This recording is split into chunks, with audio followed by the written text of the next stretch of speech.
Hi guys, আজি আমি ৰাতিপুৱাই ওলালোঁ এয়া চৰাইদেউ মৈদাম চাবলৈ। এয়া ই ৰিক্সাইদি আমি গৈ আছোঁ।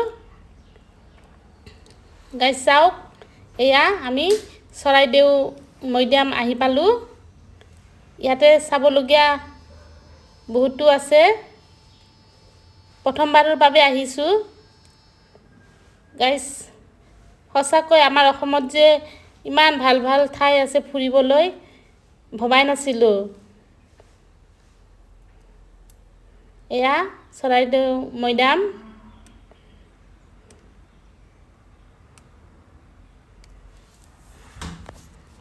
চিনাৰীবিলাক বহুত ভাল লাগে চাই।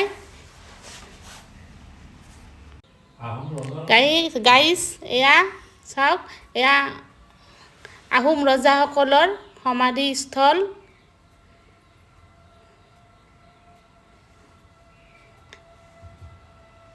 কেইটামান আমি ফটো কৰিলোঁ।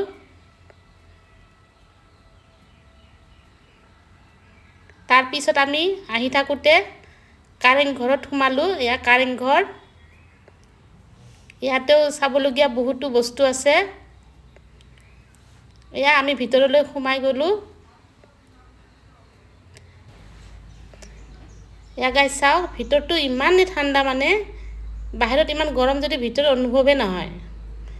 ইমান মানে ধুনীয়াকৈ বনাইছিলে আগৰ দিনৰ মানুহবিলাকে ঘৰবিলাক। ইয়াতে চাওকচোন, না ফেন আছে না কাৰেণ্ট আছে, তথাপিও মানে ভিতৰত সোমালে একদম শীতল পৰি যায় গাবিলাক।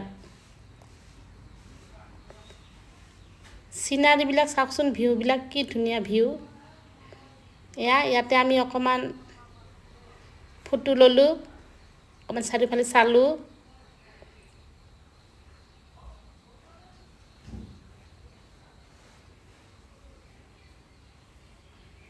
বহুতো পৰ্যটক আহি থাকে ইয়াতে, আজিও আহিছে বহুতো।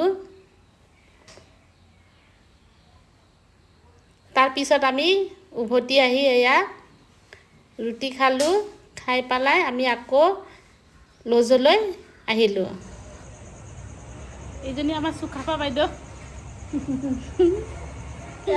আপোনালোকে আহিলে ইয়াতে থাকিব, আহিলে ইয়াতে থাকিব। চুকাফা লজ, চুকাফা হোমষ্টে আমাৰতো নাজিৰা অলিনামুৰ মন্দিৰৰ একেবাৰে কাষতে। চব ফেচিলিটি পাব ইয়াতে। ফেচিলিটি আছে। আমি তলত থাকোঁ, ওপৰত আছে আমাৰ হোমষ্টে। এই সকলো সুবিধা আছে। আহিব আপোনালোকে, আহিব। মই নিজৰ এক্সপিৰিয়েঞ্চ পালোঁ, ভাল লাগিলে। Thank you. Bye bye. এয়া গাইজ চাওক, আমাৰ শিৱসাগৰ যাত্ৰা সমাপ্ত কৰিলোঁ। এতিয়া আমি ষ্টেচনলৈ যাব ওলাইছোঁ।